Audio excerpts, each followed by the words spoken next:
अब अगर एक फेमिनिस्ट महिला है, उसे दिखाई दे रहा है कि किसी दूसरी लेडी ने मंगलसूत्र पहना हुआ है, जो कि ऑपरेशन का सिंबल है, मेल ऑपरेशन का। आपने भी बिंदी लगा रखी है, जो बिल्कुल मेल ऑपरेशन का सिंबल है। नहीं, सिंदूर डाले थे, मेल ऑपरेशन का सिंबल है। लेकिन उसके मुकाबले में फेमिनिस्ट महिलाओं ने देखिए क्या दिया है कि आज आप कनॉट प्लेस में चली जाएं, वहां पर आप देखेंगे कि लड़कियां लड़कों के साथ कंधे से कंधा मिला के सिगरेट भी पीती हैं और शराब भी पीती हैं। तो आप कह रहे हो फेमिनिज्म ने कुछ दिया ही नहीं। सही कह रहे हो। अब देखो ना, आपने उनकी पैरवी करनी शुरू की तो कैसी कैसी बातें कर रहे हो।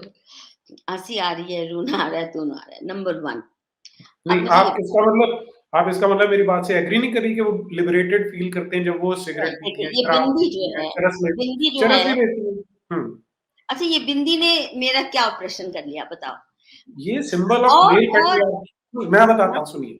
हाँ, this is a symbol of male patriarchy. उसने आपको देखो, ऑप्रेस कर दिया और आपको पता भी नहीं है। मुझे नहीं पता कि मेरे ऊपर आज तक मैं कम से कम ऐसा पुरुष मैं तो मिल नहीं पाई हूँ जो मुझे दबा सके। आज तक मैंने तो मिली नहीं। मैं बिंदी लगाऊं या ना, चलती। दूसरा, अगर तो मैं मजबूरन बिंदी लगाऊं कि इसके जैसे नहीं लगाई तो किसी ने मुझे चांटा मारा, किसी ने मुझे कोड़े मारे, किसी ने मेरा घर से बाहर जाना, मैं लगाती हूँ, लगाती हूँ, नहीं लगाती हूँ, नहीं लगाती हूँ। जिस दिन मन करता है लगाती हूँ, जिस दिन मन करता है नहीं लगाती हूँ। और इसके कई, I mean this is where your energy points are. तीसरी आंख जो कहते हैं, कायदे ये से वो ब्राह्मणिकल मेल पैट्रियार्की ने आपको ब्रेन वॉश कर दिया। आप सोच रहे हैं कि यहाँ पर शक्ति चक्र है या आज्ञा चक्र है, उस पर आप बिंदी लगा रही है। This is the symbol of male domination over you. आपको पता नहीं लग रहा है। अच्छा, अगर मुझे पता नहीं लग रहा और मैं उसको ना लगाऊं तो मुझे कोई तंग नहीं कर रहा, तो फिर कैसे डोमिनेशन हो गई? देखो, यदि मैं बिंदी न लगाऊं और मुझे कोई सड़क पे पत्थर मारने आ जाए, जैसे अगर आप हिजाब या बुर्का नहीं पहनते, कश्मीर में बहुतों ने एसिड फेंका ऐसी स्त्रियों पर। हम्म। ऐसा तो नहीं है, कोई मजबूर तो हमारे नहीं कर रहा। गले भी काटे हैं लड़कियों के उन्होंने। गले भी काटे हैं। आज हम्म। तक एक उदाहरण बता दीजिए कि अगर कोई स्त्री बिना बिंदी के गई हो, उसका गला काटा हो किसी ने, या नहीं का। उसके ऊपर एसिड फेंका हो, या गाली गलौजी, या सड़क पे ही गाली गलौज, एक उल्टा महिला कैसे जा रही हो, बिंदी क्यों नहीं? कोई नहीं, कोई ऐसा होता नहीं है। और स्त्रियां देखिए, श्रृंगार, 16 श्रृंगार की जो बात है, भारत ही एक अनोखा देश है जहां स्त्री के शरीर को इतना पूजनीय माना गया है कि उसका हर अंग श्रृंगार से भर। आप देखिए, बिछुए तक, झांझर आपके पांव तक, कोई और देश या कोई कल्चर बता दो। और जो सुनार वो सुंदर झांझर बनाता है, पायल बनाता है, वो सुंदर बिछुए बनाता है, वो सुंदर आपके लिए ज्वेलरी बनाता है, ये बनाता है, हर एक शरीर का अंग आपका आभूषणों से, सुंदर आभूषणों से सुसज्जित करने का। I mean, you think that's male oppression?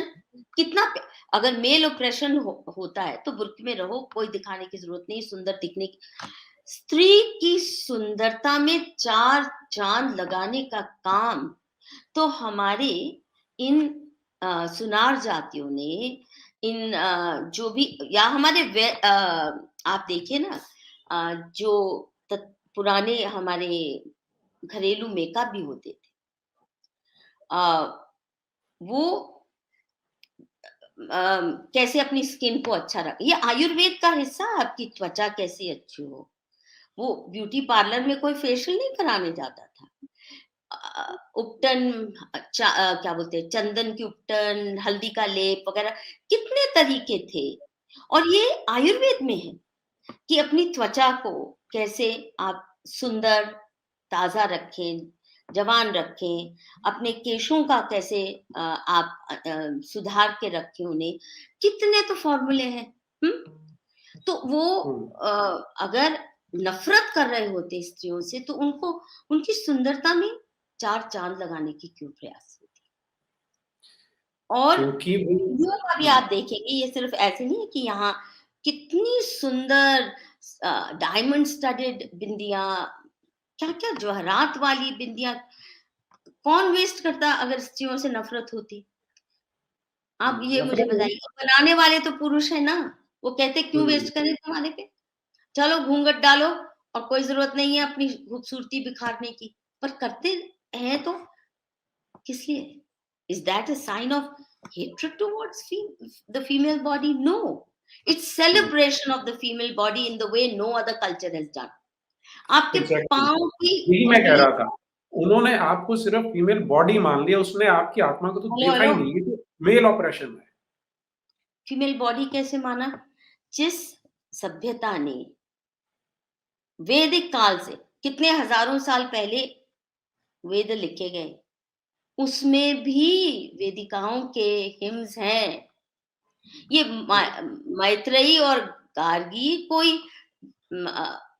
अपवाद वाली बातें नहीं हैं, उनकी कहानियां कि दो निकली। हजारों लाखों महिलाएं ये गुरु की भूमिका अपनाती रही हैं, आज भी हैं। आपने वो हगिंग अम्मा का तो सुना ही है, जी। कितने लाख लोग एक उनके चरण स्पर्श करके, उनका आलिंगन लेके, बड़े बड़े मिनिस्टर, बड़े बड़े उद्योगपति उनके चरणों की धूली को अपना सौभाग्य समझते हैं। तो वो नहीं कि पुरानी बात थी, इतनी स्कॉलर्स विदुषी हुई, इतनी रिलीजियस, वो सारा भक्ति काल जो है, starting with the south for example, कितनी आउटस्टैंडिंग स्त्रियां हुई, जिनमें से कुछ तो ऐसी भी थी, केवल लालदेड़ कश्मीर की नहीं, पर स्टार्टिंग विद जो साउथ इंडिया की कौन थी, एक अंडाल थी और एक महादेवी अक्का, शी वॉक अराउंड नेकेड और पूजनीय माना उसको। She used to be advisor to royal courts, she used to walk around naked. आप कहेंगे कि मैं ऐसी स्त्रियों को भूल के ये केट मिलेट और जर्मन ग्रेयर के पीछे भागूं? क्या मिला उनको अपने समाज से? जब इन्होंने फेमिनिस्ट मूवमेंट शुरू किया, गालियां जूते खाए और हिंसा झेली, अपमान झेला। आप हमें बताइए, हमारे समाज में जो भी स्त्री उठ खड़ी हुई है, चाहे वो अहिल्याबाई होलकर हो, वो भी उस काल में जब मुगलों का इतना अतिक्रमण और ऑपरेशन हो चुका था, स्त्रियों का घर से बाहर निकलना मुश्किल हो गया था। एज अ रूलर, आज उसको, आज नहीं तब से उसको देवी अहिल्याबाई कहते हैं, पूजनीय मानते हैं। आज भी पूरा वो जो स्टेट है आज भी पूजनीय मानता है। महादेवी अक्का के जो वाक हैं वो आज भी गाए जाते हैं।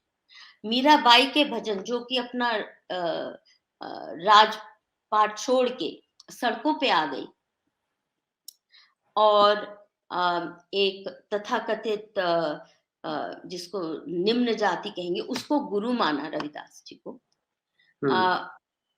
उनको गुरु मान के she became worship worthy herself। Krishna भक्ति के माध्यम से उसने जो चेतना, नई चेतना फैलाई। तो आप कहेंगे कि ये पेट्रियार्की की सारी चालें थी, ये पेट्रियार्की, महादेवी का पेट्रियार्की की चाल थी, या लालदेड़ जिसको कहा जाता है, she was the mother of the mother tongue of Kashmir, Kashmiri भाषा की वो रचयिता थी, उसके बाद से शुरू हुई कश्मीरी भाषा जिसको कहते हैं, not the ancient script, Sharada script की बात नहीं मैं कर रही हूँ। और नॉलेज को आप सरस्वती के रूप में हमारे समाज में पूजा जाता है, नॉलेज को ज्ञान की देवी मानी जाती है, विजडम की देवी मानी जाती है। Sharada Peeth, as you well know, was the most leading center of classical learning in India, in Kashmir। तो आप बताइए, ये पेट्रियार्की ऐसी बातें करती है कि हम तुम्हें पूजनीय मानेंगे? ये तो मैं आपकी बात समझ गया, लेकिन अब ये बताइए कि आपने बड़े ही स्मार्टली मेरा क्वेश्चन साइड स्टेप कर दिया कि जो लड़कियां कनॉट प्लेस में सिगरेट पीती हैं, बिल्कुल कंधे से कंधा मिला के बियर पीती हैं, चरस पीती हैं, रेव पार्टीज में जाती हैं, ये फ्रीडम उनको कहाँ था? ये फेमिनिस्ट्स ने ही तो दिया। ये फ्रीडम है कि नरक का शॉर्टकट? सबसे पहले बताइए, जो काम पुरुषों के लिए भी जहर है, smoking brings you cancer and much else, आपकी सेहत की तबाही का बहुत ही शॉर्टकट है। और अगर पुरुष अपनी सेहत की, अपने फेफड़ों को जला रहे हैं और आपने सिगरेट पीना शुरू कर दिया, तो आप सोचते हैं मैं लिबरेटेड हो गई। मुझे नहीं लगता कि इसमें कोई बहुत बड़ी फ्रीडम। परंतु आप आज भी हरियाणा के गांव में जाइए, आपको पुरानी दादी नानी मिल जाएंगी हुक्का खींचते।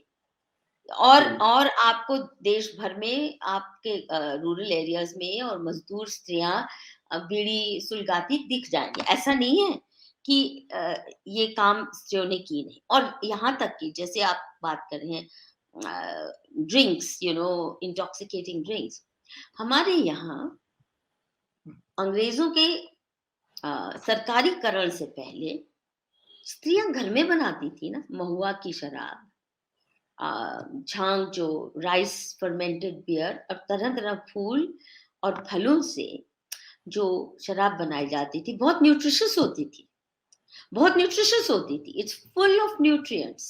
उसको पीने से थोड़ा सा आप टिप्सी होंगे, पर आपकी सेहत के लिए बहुत अच्छा है। अनलेस वो ही पीते जाओ तो फिर टुन हो जाओ, वो अलग बात है। If you take it in reasonable मात्रा, बहुत न्यूट्रिशियस होती है। तो स्त्रियां अगर बनाती थी तो जाहिर है भूख भी करती होंगी परिवार के अंदर। जिन जिन कम्युनिटीज में, कुछ कम्युनिटीज में बिल्कुल मनाही थी। ये भी हमारे देश की महानता है कि कुछ कम्युनिटीज बिल्कुल किसी भी किस्म का नशा नहीं मानते, जैसे प्याज भी नहीं खाना, लहसुन भी नहीं खाना। पर दूसरे हैं जो बिना प्याज के उनका खाना ही नहीं हजम होता।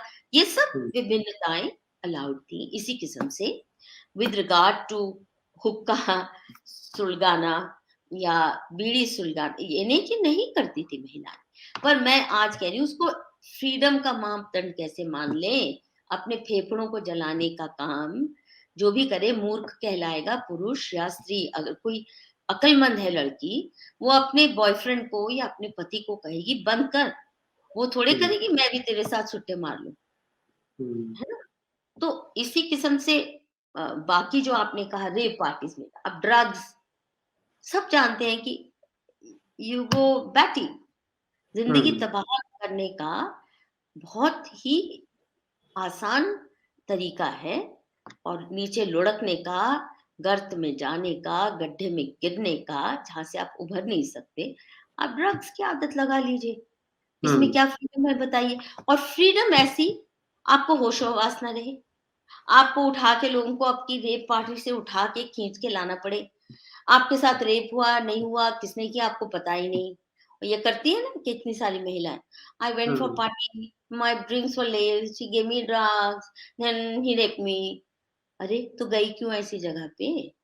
ऐसी जगह इसीलिए है ना, फ्री सेक्स के लिए होती है ये ऐसी पार्टीज। तो नहीं तो शरीफ लोग तो पार्टीज सही समय पे करते हैं, सही समय पे वाइंड अप करते हैं और खुले माहौल में करते हैं। ऐसी सीक्रेट हाइड आउट जगहों पे नहीं करते, पुलिस से छुप के जहाँ पे सुट्टे मारने पड़े। तो क्यों गई आप, क्यों गई आप, ये जरा समझाइए। तो इसमें फ्रीडम कहाँ है? इसमें तो फ्रीडम आपने सरेंडर कर दी। देखिए फ्रीडम उसी में है Neeraj ji, I am in full charge of my life, there is no greater freedom. The moment I surrender control over my senses, that too in a public place among strangers, my freedom is gone. Anybody can maul my body. I'm not even in a position to say no to rape or no to sex that I may or may not have wanted. क्या freedom है इसमें? क्या आप तो मांस का लोथड़ा बन गई, कोई भी आए आपके ऊपर कुछ भी कर ले, ये क्या फ्रीडम है जी?